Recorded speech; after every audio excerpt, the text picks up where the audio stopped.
it's important to understand the moment that you're in, and it cuts against the very core of human nature to understand it, because I am totally convinced at my age that denial is the most powerful of all human instincts. I'm serious.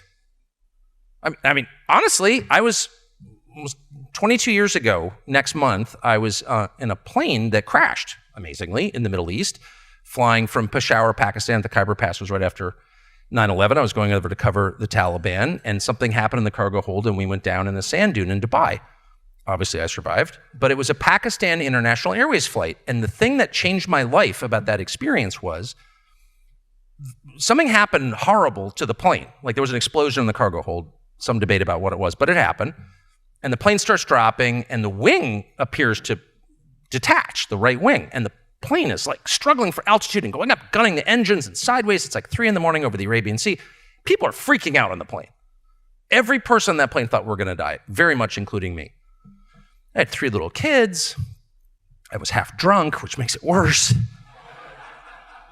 And we finally come in kind of sideways into the sand dune. The plane's on its side, and I'm in the first seat on the plane. It's a big double-aisle Airbus. And I just had one thought, which is I'm getting off the plane. And it's, totally dark, and you can see burning from the wing. So it's like, it is time to depart the plane.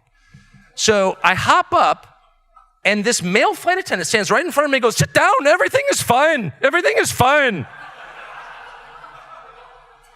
That's a verbatim quote, "Everything is fine." It was so demonstrably unfine, I can't even begin to describe how unfine it was. And I think just out of pure panic, I ignored the guy, and I opened the door and the slide went up, and I jumped into darkness with 4 other Westerners in the front. Everyone in the back, though, they were like, "Oh, everything's fine." And I thought, I've brooded on that for over 20 years. Why did he claim everything was fine? The pilots, by the way, went right out the front windows. Well, they did. Oh, absolutely. Whatever. Good luck, guys. And I think he just couldn't metabolize the change. It was so awful, he just could not admit what was happening right there in front of everybody. And this really bothered me all these years, despite the fact it wound up fine for me. By the way, the plane is now a dive site off the Burj Hotel in Dubai. You can swim through it. Someday I will. But then last year I read the biography, which I would recommend to everyone in this room, of Peter Wrangel, who was the leader of the revolutionary white forces during the Russian Revolution, the Civil War, rather, that came after the revolution. And he was a Baltic German living in Russia and a general, worked for the Tsar. The war ends, or Russia ceases its hostilities with Germany. He comes back to St. Petersburg, and the country's in complete chaos. And the Bolsheviks have decided that, it's discontent within the army that we need to inflame, and we need to get the army. I don't know if this sounds familiar to anyone here, but get the guns and the people who wield the guns. We need them. So the first thing they do is destroy all discipline in the Tsar's army, complete. So Peter Wrangel's just been on the front for 4 years. He comes back into St. Petersburg, totally civilized city, 2-hour drive from Helsinki. I mean, it is Europe, okay? Whatever anyone tells you. And he's wandering through, and soldiers are going crazy in the streets. And they're raping women. They're stealing at gunpoint. Soldiers in uniform in a monarchy which had not had any behavior like this at all. And Peter Wrangel just can't even believe it. These are his soldiers. He's a general. And so he's completely freaked out, and he goes into a movie theater, and everyone in the movie theater is completely absorbed in the movie. There's no revolution happening outside. And Peter Wrangel thinks these people are insane. So he goes back, he's like, I gotta get to Moscow. So he takes the train to Moscow. I have to tell the Tsar, this country's falling apart. He's very close to the Romanovs, the family. You should read this. It's just out in English translation in the last 3 years. It's an unbelievable book, lost to history until recently, to English speakers. So he goes back to Moscow, and he's close to the Romanovs. And so he goes into the imperial court, and he knows all the relatives, and there are millions of them, hangers-on.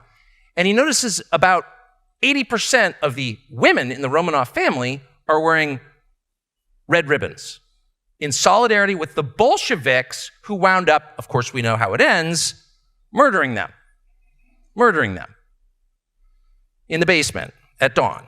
So, wait, what? Peter Wrangel says, how is it that this country is being devoured by a violent revolution, and the people who can afford movie tickets, that is kind of our middle class, are refusing even to acknowledge that it's happening, and the ruling class against whom it is aimed are sympathizing with it. And if this doesn't remind you of BLM, I don't know what does. I'm reading this in my porch, like midnight, I couldn't go to sleep. I was like, wait, I live in that country. That's happening now.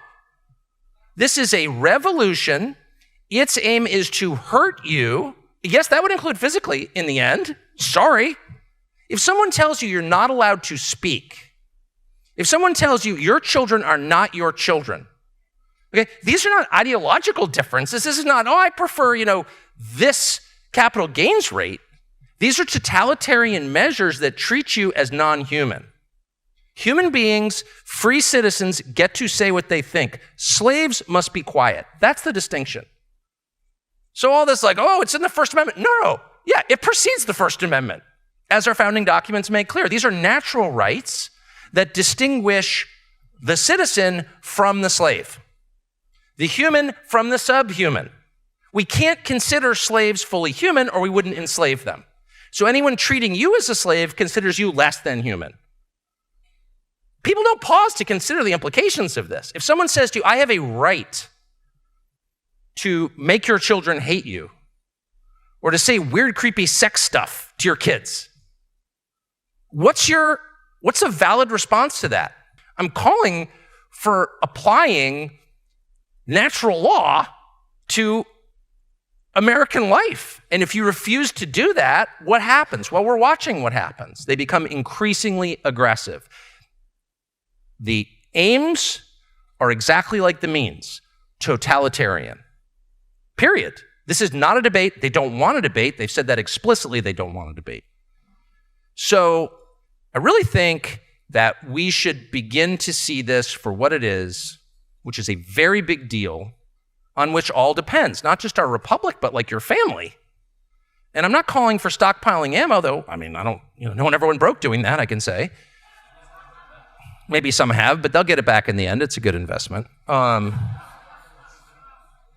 I'm calling for is approaching this moment with the seriousness that it both deserves and requires. So that you read that beautiful letter from, was it Lieutenant Blue? After whom a spectacularly dysfunctional public high school in Washington, D.C. is named, I should tell you. Poor guy, that's his legacy. Boys' room shootings. But you read that, and you realize a couple of things. One, this man was not lying to himself. He knew that everything hung in the balance. He was in the middle of a civil war, and he wasn't pretending otherwise. I mean, it was literally a civil war, but he knew that it was. It's one thing to be in a civil war. It's another thing to admit it. And he did admit it, okay? The second thing was his grave seriousness. His grave seriousness. This man foretells his own death in that letter. I can feel it. I'm about to die. Not an inkling of self-pity at all. Not even any, if I thought I was going to die, I would write the world's treacliest letter to my wife. You're so great. He said, I'd rather die than be dishonored. He says that in the letter. This is a very serious person, maybe even a little self-serious, actually. And we're not prepared for self-seriousness. Because we all, at least if you're my age, grew up in a world where self-seriousness, or even seriousness itself, was the gravest of all sins. Taking yourself too seriously. You have no ironic detachment. You can't laugh at yourself. You can't laugh at the moment. Well, I'm big on ironic detachment. I try. I'm big on humor. I really hope, that when I get the diagnosis, that I'll be man enough to joke about it. I really do hope that. On the other hand, it's not just about me and whether I can show coolness under pressure or tell a joke facing stage 4. It's bigger than that. It's about my children and the grandchildren I fervently hope to have. And their lives require me to be a little more serious than the world I was raised in, which was honestly not serious at all. It was a very decadent world. I didn't recognize that at the time. Sort of well-educated, upper-income America. Very decadent, actually. Well, who am I to judge? Well, on the one hand, okay. Who am I to declare myself better than someone else? I'm with that to this day. I don't think I'm better than anyone else, and actually I've got a lot of evidence that I'm not. On the other hand, it is for me to judge whether something is good for my country and my children. That is my duty to judge. And not to make light of it, but to see it for what it is, which is the choice between life or death, literally. And so here's how I think we should respond.